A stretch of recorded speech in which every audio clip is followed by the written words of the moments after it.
Eu queria que, por favor, você abrisse a palavra de Deus no livro de Jonas, capítulo 1. Jonas, capítulo 1. Quantos conhecem a história de Jonas aí?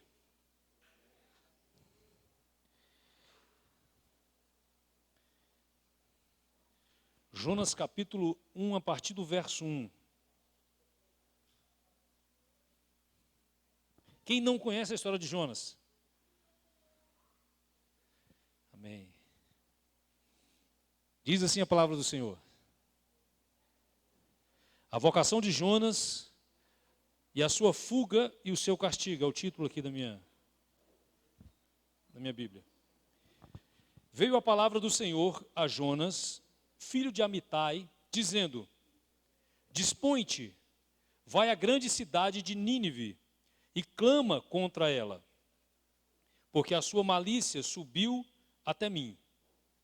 Jonas se dispôs, mas para fugir da presença do Senhor, para Tarsis.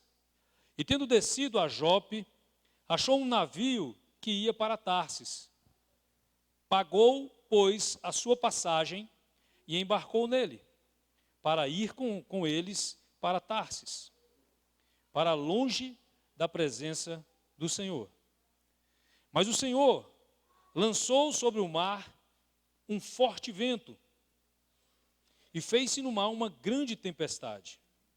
E o navio estava a ponto de se despedaçar. Então os marinheiros, cheios de medo, clamavam cada um ao seu Deus e lançavam ao mar a carga que estava no navio, para o aliviarem do peso dela. Jonas, porém, havia descido ao porão e se deitado, e dormia profundamente. Chegou-se a ele o mestre do navio e lhe disse: Que se passa contigo? Agarrado no sono? Levanta-te, invoca o teu Deus, talvez assim esse Deus se lembre de nós, para que não pereçamos. E diziam uns aos outros: Vinde, e lancemos sortes, para que saibamos por causa de quem nos sobreveio este mal.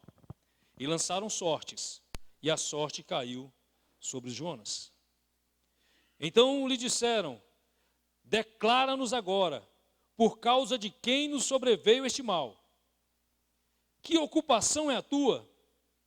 De onde vens? Qual a tua terra? E de que povo tu és? Ele lhes respondeu: Sou hebreu, e temo ao Senhor, o Deus do céu, que fez o mar e a terra. Então os homens ficaram possuídos de grande temor e lhe disseram: Que é isto que fizeste? Pois sabiam os homens que ele fugia da presença do Senhor, porque ele o havia declarado. Disseram-lhe, que te faremos para que o mar se nos acalme? Porque o mar se ia tornando cada vez mais tempestuoso. Respondeu-lhes: Tomai-me e lançai-me ao mar, e o mar se aquietará. Porque eu sei que por minha causa vos sobreveio esta grande tempestade. Entretanto, os homens remavam, esforçando-se por alcançar a terra, mas não podiam, porquanto o mar se ia tornando cada vez mais tempestuoso contra eles. Então clamaram ao Senhor e disseram: Senhor, rogamos-te que não pereçamos por causa da vida desse homem, e não faças cair sobre nós este sangue. Quanto a nós, inocente, porque tu, Senhor, fizeste como te aprouve. E levantaram a Jonas e o lançaram ao mar, e cessou o mar da sua fúria. E temeram, pois, estes homens em extremo ao Senhor, e ofereceram sacrifícios ao Senhor, e fizeram votos.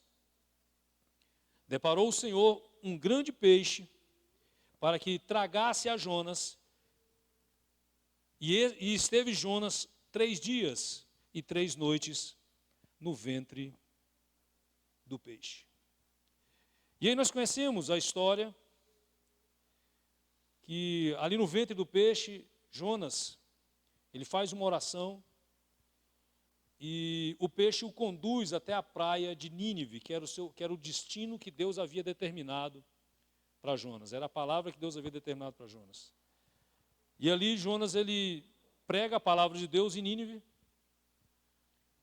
O povo se arrepende e posteriormente, aí Jonas fica chateado porque ele sabia que Deus, se o povo se arrependesse, Deus iria perdoar. Então ele fica chateado. Ele fala, eu sabia que se eu pregasse, o povo ia se arrepender, e se arrependesse, o Senhor ia perdoar. Né? E pediu a morte, quero morrer, sabe? E aí ele se afastou um pouco assim da cidade, assentou-se debaixo de uma árvore, e Deus fez nascer uma planta ali ao seu lado, e aquela planta fazia sombra para ele também. E aquela planta, então, Deus permite que um fungo, né, uma bactéria, entendeu? Alguma coisa matasse aquela planta. E Jonas fica chateadinho porque a planta que lhe estava servindo morrera. E aí Deus traz ensinamento para ele. Fala, cara, você teve dó dessa planta e eu não teria piedade de mais de 120 mil pessoas e animais arrependidos? Glória a Deus. Acabei a palavra. Queridos, essa história é uma história conhecida, né? Talvez se eu fosse falar que eu não tivesse lido O Grande Peixe, muitos teriam dito que era uma baleia, era Jonas e a baleia, né? Mas na verdade não é uma baleia, porque baleia não é peixe. Amém? Baleia é um mamífero. Então era um grande peixe, não sabemos qual, mas não era uma baleia. Amém? E também isso não nos interessa. Mas o que Deus trouxe ao meu coração tem muito a ver com o que nós falamos ontem aqui na festa Fogo do Céu. Ontem, enquanto eu pensava ali, orava ali em casa e pensava sobre o tema da festa, que foi Fogo do Céu, Deus ele trouxe ao meu coração um texto lá de Jeremias, capítulo 29, capítulo 20, versículo 9, que é um cântico, né, que inclusive os meninos, sem nós combinarmos, eles cantaram essa música ontem, que fala bem assim, olha, quando pensei, não me lembrarei dele e já não falarei seu nome. Quando pensei, não me lembrarei dele, de Deus, né? E já não falarei o seu nome. Então, isso me foi no coração como um fogo ardente, encerrado nos meus ossos. Já desfaleço de sofrer e não posso mais. Esse texto aqui no versículo 9 é daquele cântico que nós falamos, né? É um cântico que eu nunca esqueço. Tem um fogo cerrado em meu peito, né? Que não me dá descanso.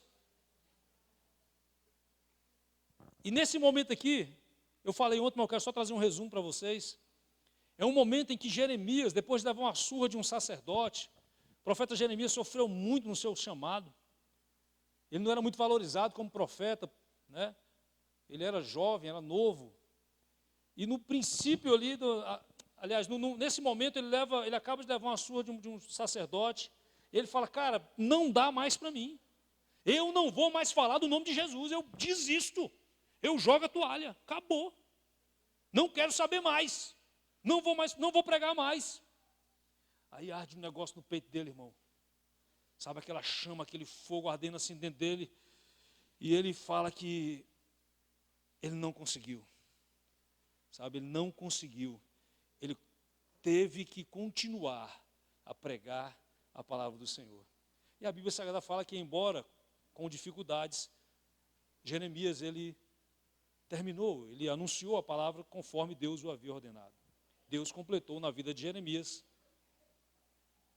o seu propósito. Amém? Então, hoje eu quero estar falando com você sobre o seu chamado, sobre o seu propósito. Baseado aqui no livro de Jonas. Todos nós, como eu já disse anteriormente, já conhecemos a história de Jonas. Sabemos que Jonas, o texto que lemos começa dizendo que veio a palavra do Senhor a Jonas.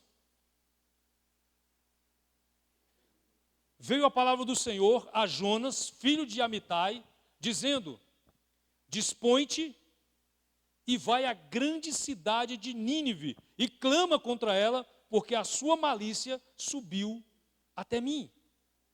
Deus libera uma palavra, dá uma direção para Jonas, o chama para um propósito: pregar a palavra na cidade de Nínive.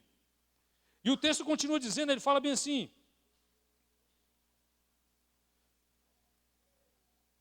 Jonas se dispôs. Fala comigo, Jonas se dispôs. Tem uma outra tradução que fala que ao invés de se dispõe-te, ele fala levanta-te, ou apronta-te. E o texto fala que Jonas se levanta. Fala comigo, glória a Deus. Jonas se levantou. Mas levantar-se não é suficiente. Levantou-se. O texto fala que ele levantou-se. Mas ele levantou-se para quê, irmão? Ele levantou-se. Olha lá, ó. Versículo 3. E Jonas se levantou. Para quê? Para fugir de diante da face do Senhor para Tarsis.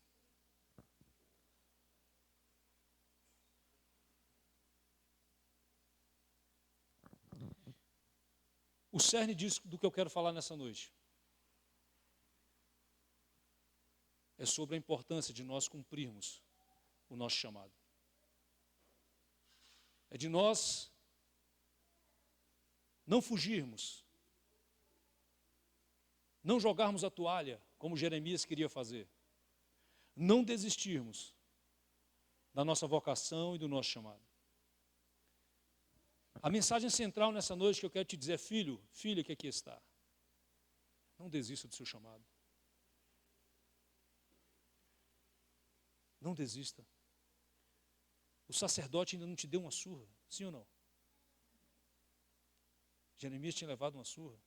E aconteceram uma série de outras coisas com Jeremias.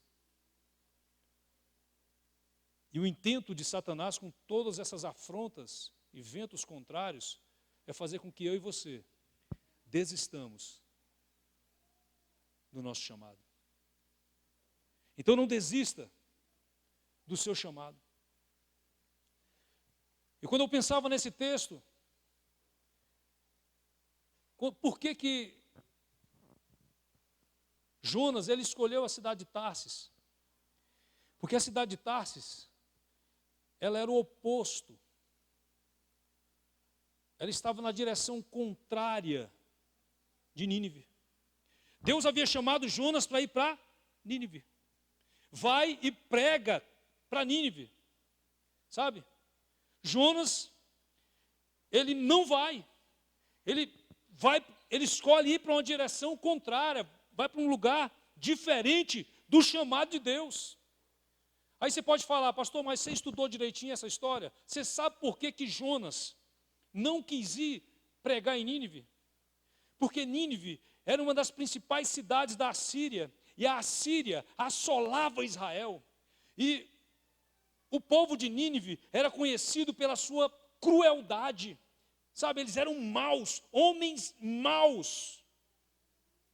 Por isso que Jonas não queria pregar para eles. Ele não queria. Quando Deus trouxe, olha, fala para eles que a malícia deles tem subido até mim. Logo ele entende que Deus vai destruí-los. Então tudo que ele queria, queridos, é que Nínive fosse destruída pelo Senhor, naturalmente falando. Mas não era isso que Deus queria. O desejo de Deus é independente do que o homem tenha feito. Sabe, aqui eu vejo a prova do amor de Deus. Romanos capítulo 5 diz isso. Porque Deus prova o seu amor para conosco, em que Cristo Jesus morreu por nós, sendo ainda pecadores. Então, por mais pecadores que aqueles homens fossem, Deus os amava. E Deus queria salvá-los. E Deus então usa e usou a vida de Jonas. Mas Jonas, a princípio, não entendeu isso. E ele quis fugir para o lado contrário. E eu quero dizer para pessoas aqui nessa noite, o meu ouvido é o mais próximo da minha boca. Muitos têm pegado o contrário do chamado que você sabe, porque Deus trouxe uma palavra clara para Jonas. Jonas sabia e conhecia a voz de Deus. Mas mesmo assim, ele decide seguir o caminho contrário. Deus está falando conosco que muitos de nós que aqui estamos, temos pego o caminho contrário ao chamado. Mas Deus está dizendo, ei, alinha a tua vida ao meu chamado. Alinha, mas circunstâncias aconteceram. Sim, mas alinha a tua vida ao meu chamado. Não deseje, não queira. O tema que nós estamos falando aqui nesses dias, desde o início do ano, é intimidade. Intimidade fala de aproximar-se de Deus. O que Jonas fez foi ir para Tarsis, distante de Deus. Então Deus está nos dizendo, ei, volta, vem para perto de mim, igreja, comunidade do céu, você que está aqui nessa noite, venha para perto de mim, entra para o teu quarto, fecha a porta, desenvolva intimidade comigo, fica perto, porque perto tem segurança, perto tem proteção, perto tem provisão, perto do Senhor tem direção para a sua vida. Mas Jonas não consegue vislumbrar isso. E ele então quer ir para longe. Não vá para longe, ei, volte. Lembra do filho pródigo? Volte. Lembra daquela palavra lá em Apocalipse que fala, lembra-te, pois, de onde caíste, volta, arrependa-te, volta à prática das primeiras obras. Eu te chamei, diz o Senhor. Eu te escolhi, diz o Senhor.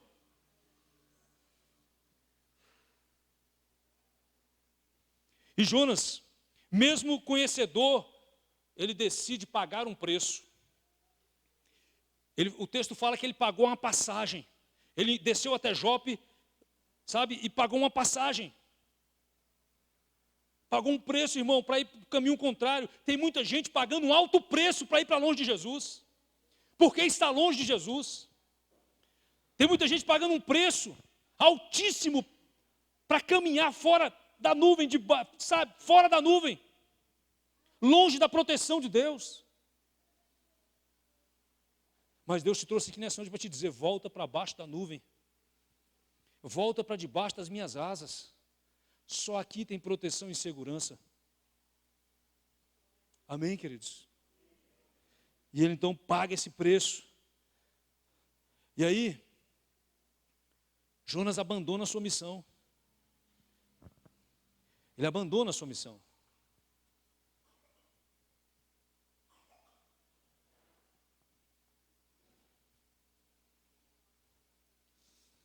Mas Deus é um Deus de amor.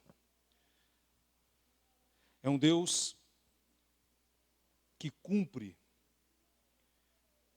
as suas promessas em nossas vidas.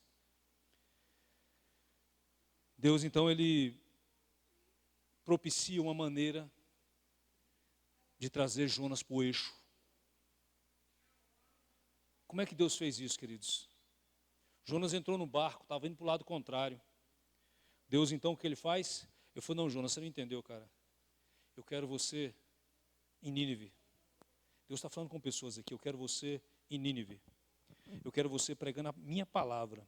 Eu tenho uma missão e eu tenho pessoas específicas que elas só serão alcançadas através da palavra que eu coloquei nos teus lábios. Você que está aqui nessa noite. Sabe?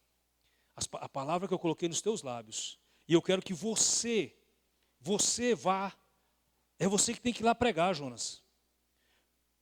Não adianta você tentar fugir da minha presença. Não adianta. Sabe? Não adianta você tentar fugir da minha presença. Eu quero que você vá e entrega a mensagem. Você sabe qual é o significado do nome de Jonas? Pombo. E você sabe como eram utilizados os pombos na guerra? Para levarem mensagem. Ei, tem pombos aqui, que Deus está te dizendo, tem uma mensagem que você precisa levar. Somos nós que temos que levar essa mensagem. Esse chamado é teu. Amém? Então Deus, ele fala, cara, como é que eu vou fazer para parar esse camarada? Espera aí. Manda soprar um vento. Eu vejo que a soberania de Deus sobre tudo, né? Sobre a natureza, sobre tudo. Então, Deus manda um vento contrário, sabe? Um vento forte contra aquela embarcação. E o texto que lemos aqui diz que o vento foi tão forte que os marinheiros ficaram aterrorizados, porque tinha o risco do barco partisse pelo meio, do barco se destroçar. E então eles jogam, né, que é comum essa prática, pegarem as coisas, esvaziar o barco, para deixar o barco mais leve, para tentar evitar o naufrágio. E eles começam a jogar coisas, imagina que eles jogando talvez baús cheios de tesouro, jogando coisas preciosas, sabe, porque naquele momento aquelas coisas não tinham valor, o mais importante era a vida deles. E eles começam a utilizar de todas as técnicas de marinheiro, porque eram profissionais, porém toda a técnica que foi utilizada não fora suficiente para salvar a vida daqueles homens. Muitas vezes, muitos de nós estamos utilizando técnicas, conhecimento, vivência, experiência, bilhões, conselhos horizontais, mas que não está salvando o nosso barco do naufrágio, talvez o barco do casamento, talvez o barco da família, eu não sei de que área.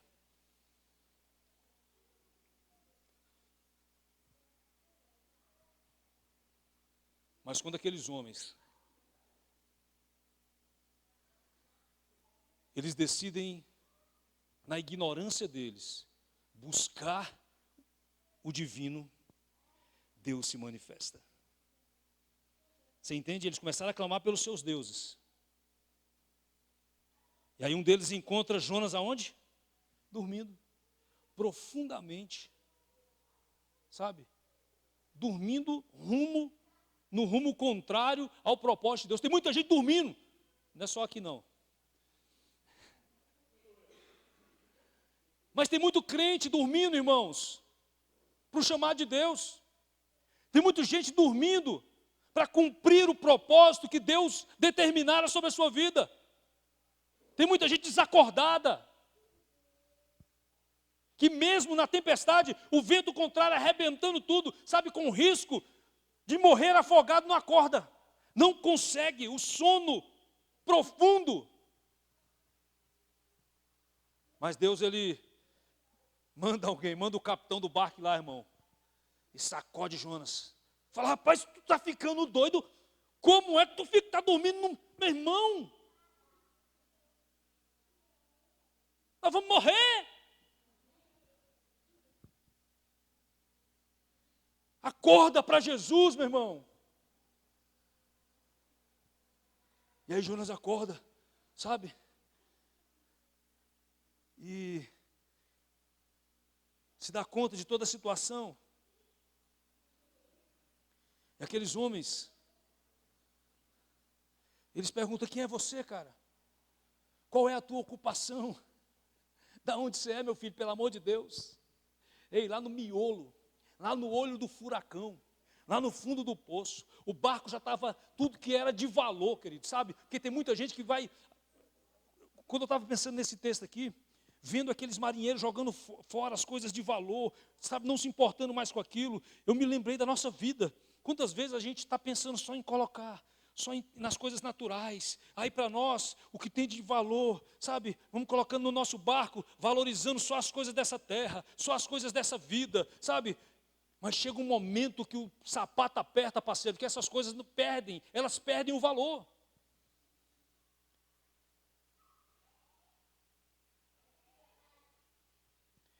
E aí nesse lugar de aperto, que sabe, que Deus propiciou ali para Jonas, Jonas então se lembra. Quando eles arrocharam Jonas, Jonas falou, cara, eu sou hebreu. Sabe? A raiva dele pelos ninivitas, essa situação carnal, porque os ninivitas eram homens maus, cruéis, a ira dele cegou o seu entendimento, sabe? Mas aqui nesse momento ele cai em si. Eu lembrei do filho pródigo, que passou, teve que ficar lá naquela situação quase a ponto de comer comida de porco, para ele poder se dar conta de quem ele era. O filho do pai, onde tinha abastança, suprimento e proteção. Jonas então fala, meu irmão, eu sou hebreu. Eu sirvo ao Deus Altíssimo. E a culpa de tudo isso aqui é minha. Aí eu vejo aqui um problema muito sério.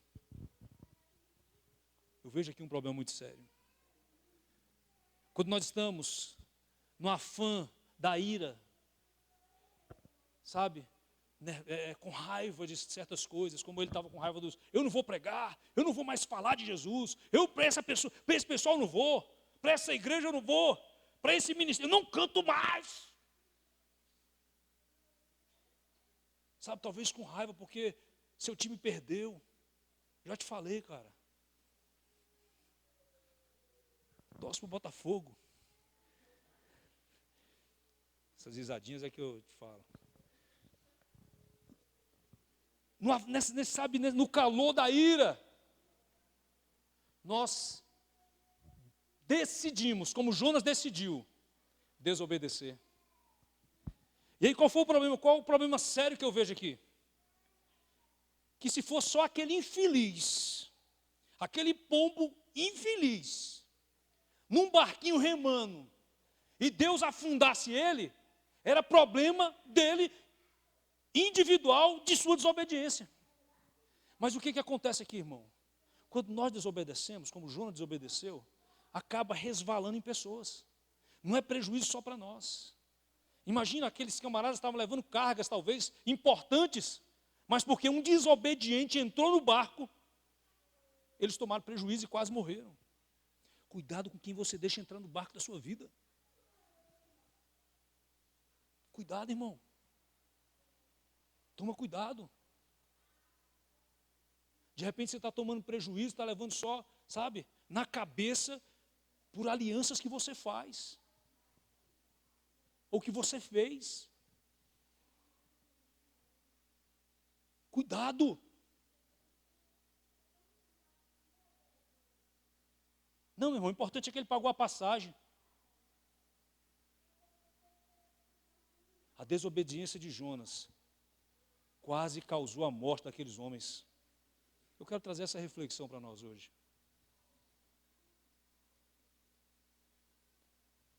A obediência gera bênção, ouvi isso muitas vezes. Então Jonas, ali no barco, ele fala, não, a culpa é minha. Que coisa boa, irmãos, sabe? Ele reconhece. Eu quero dizer para você nessa noite, nós precisamos reconhecer. Só há mudança, só há transformação, quando eu reconheço o meu real estado. Sabe? Enquanto eu estou enganado, enquanto eu estou entorpecido, por qualquer circunstância, sabe? Sem perceber o meu real estado, enquanto eu estou dormindo, né, como Jonas estava, dormindo no barco, profundamente. E tem muita gente dentro da casa do Senhor nessa condição, dormindo profundamente. E não consegue responder mais ao chamado de Deus. Não consegue cumprir. O capitão pergunta, né? O que tens, dormente? E ele dormindo no meio da tempestade. Mas Deus é um Deus de amor. Deus é um Deus de provisão. Sabe? Os homens, então, ele fala para os homens, olha, me joga no mar. E aqueles camaradas, o que eu achei interessante foi que aqueles caras foram independente do que, eles já sabiam que a causa da tempestade era Jonas, o problema que eles estavam enfrentando era Jonas, mas eu vi tanta misericórdia na vida desses homens. Eles não quiseram jogar Jonas a princípio no mar. Vocês viram aqui no texto? E eles tentaram remar, irmãos. Não podemos, sabe? Não vai morrer ninguém vai se perder. Não podemos matar esse homem. E aí eles tentaram remar, mas quanto mais eles tentavam remar, irmão, mais Deus mandava o vento forte. Mais Deus aumentava lá o volume da tempestade. Porque era propósito de Deus. Até que não tem jeito. Eles falam, Deus, nos perdoe. Foi Jonas, meu irmão, Pombinho, cara, bicho, desculpa, cara. Sabe, vamos ter que te jogar no mar. Deus, nos perdoe pelo sangue desse homem. Jogará ele para a morte, irmão. Na tempestade, jogar o cara no mar, morreu. Mas Deus é um Deus de segunda chance. Fala comigo, Deus é um Deus de segunda chance. Quando Jonas é jogado, Deus providencia um escape. Ei, Deus vai providenciar.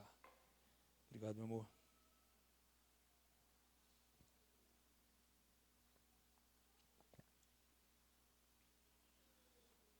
Ei, Deus está providenciando um escape. Sabe, não era uma outra embarcação. Não era um submarino. Era um peixe. Cara, que doideira. Tem pessoas que acham, tem alguns historiadores que dizem que esse livro é uma fábula. Porque não tem condição de um peixe engolir um homem. E esse cara, se sobreviver, fica 3 dias dentro de um peixe. 3 dias e 3 noites dentro de um peixe. E o peixe o conduz. Sabe? O Uber o conduz para o destino certo. Que doideira. Deus vai usar as coisas loucas dessa vida para te conduzir ao propósito dele, irmão. Então Deus está fazendo coisas, talvez você não entenda agora. Sabe? Mas o importante é o final. Deus vai te conduzir para o lugar, irmão, que Ele quer que você esteja. E aí tem algumas pessoas dizendo que não, esse livro aí é um livro, é fábula. Ué, aí outros estudiosos falam, não, Jesus Cristo falou 2 vezes de Jonas. Então como é que Jesus ia falar de Jonas se o livro se não é verdade? Então é verdade, irmãos. Eu creio que um grande peixe, sabe, pegou Jonas, engoliu, ele ficou num lugar lá, irmãos. Sabe? Ainda que fosse um lugar cheio de baba de peixe, como dizia o pastor que faleceu, né, pastor? Aí Jonas sai todo babado de peixe. Vocês se lembram de Vila Nova? Pastor Vila Nova, Samuel, lá de Braslândia. Todo babado de peixe. Ainda que fosse no meio da baba. Ainda que fosse ali no estômago, num lugar onde não fosse tão confortável, sabe? E o cheiro não fosse tão bom. Mas ele estava dentro, estava no lugar do livramento, irmãos. Sabe? A situação agora pode estar assim meio babada para você. Pode estar meio, o cheiro pode não ser dos melhores, Luizão. Mas você está no lugar aonde Deus vai prover o livramento para a sua vida, para a sua casa, para essa circunstância que você está vivendo. Fica tranquilo. E Jonas, então, no meio dessa baba toda, ele ora. Sabe, ele se arrepende. E Deus dá a segunda chance. Capítulo 3 fala que Deus, pela segunda vez, capítulo 3, versículo 1, fala que Deus, veio a palavra do Senhor, segunda vez, a Jonas. E Jonas, dessa vez, não se levantou para ir para Tarsis, mas ele se levanta para cumprir o seu chamado. Deus está nos falando aqui nessa noite, talvez essa seja a sua segunda chance. Levante-se agora, apronta-te agora para responder ao chamado de Deus. Sobe nesse cavalo em nome de Jesus. Amém. E então Jonas vai. E Quando Jonas foi pregar naquele lugar, o texto fala que a cidade era uma cidade grande. E Jonas vai.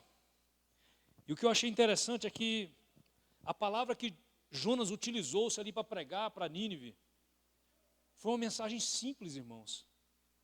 Ele só falou isso, ó. Ainda 40 dias, capítulo 3, versículo 4. Ainda 40 dias, e Nínive será subvertida. E talvez ele estava com o dedinho cruzado assim, tomara que seja. Porque no coração carnal dele. Mas foi só essa palavra que ele falou. Ainda 40 dias, e Nínive será subvertida. Ele não ficou falando, querido, dos candelabros. Ele não complicou a mensagem. Não, uma mensagem simples. Ainda 40 dias, Nínive será subvertida. E ele atravessou a cidade pregando isso. Uma mensagem simples, mas que gerou arrependimento no coração daqueles homens cruéis. A Bíblia Sagrada fala que todos se vestiram, a começar do rei, todos se vestiram de pano de saco, se arrependeram. E Deus os salvou. Ei, queridos, a missão que Deus quer que nós façamos não é uma missão complicada, não. Somos nós que complicamos o Evangelho. Somos nós, queridos, que complicamos, embolamos as coisas, acrescentamos muitas coisas. E aí a gente acaba tornando a missão uma missão impossível. Né?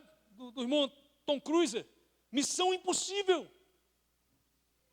E aí muitas pessoas desanimam da missão porque elas acham, eu nunca vou conseguir ser como o pastor fulano de tal, eu nunca vou conseguir pregar como o pastor fulano de tal, eu nunca vou conseguir ganhar vidas como Pedro, 3.000 aceitaram. Não, cara. É simples. Olha o que esse cara falou. Ainda 40 dias, e Nínive será subvertida. Esse discurso foi mais simples do que o de Pedro.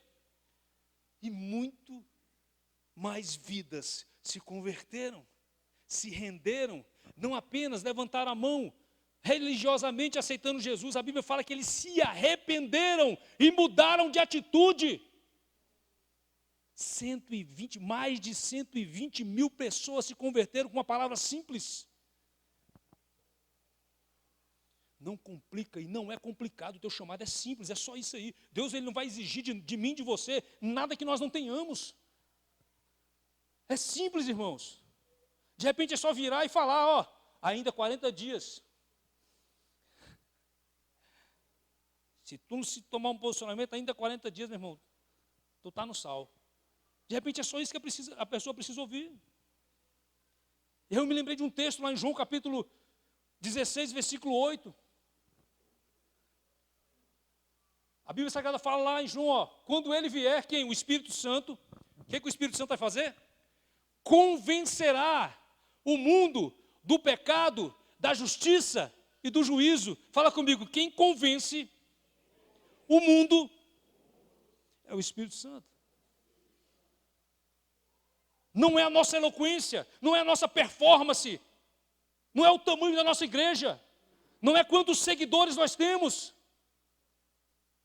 mas é o Espírito Santo que convence o homem do pecado, da justiça e do juízo. Então o que cabe a mim e a você? Ir, responder ao chamado, e o resto é com o Espírito Santo.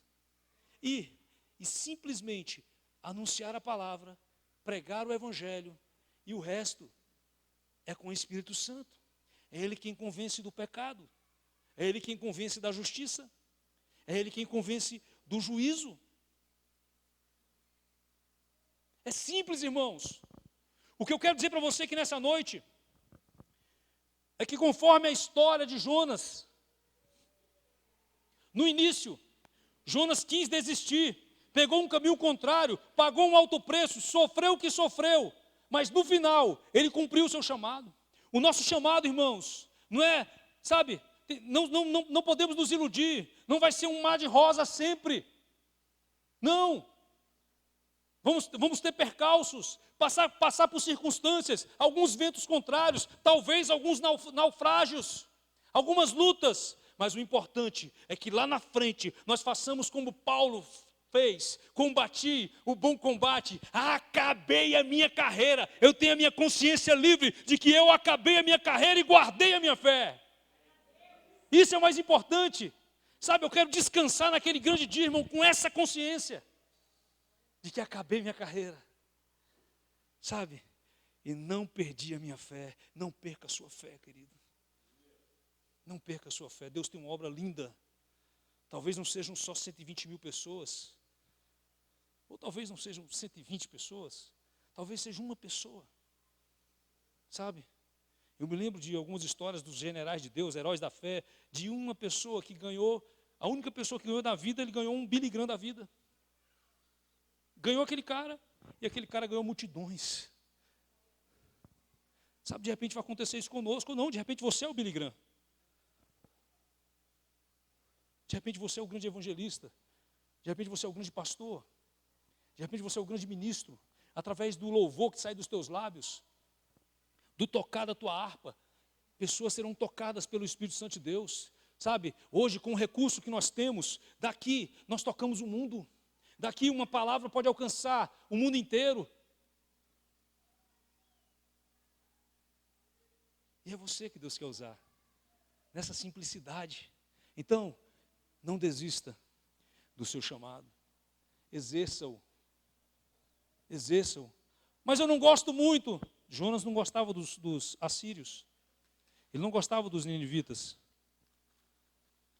Mas ele obedeceu. E Deus salvou. Amém?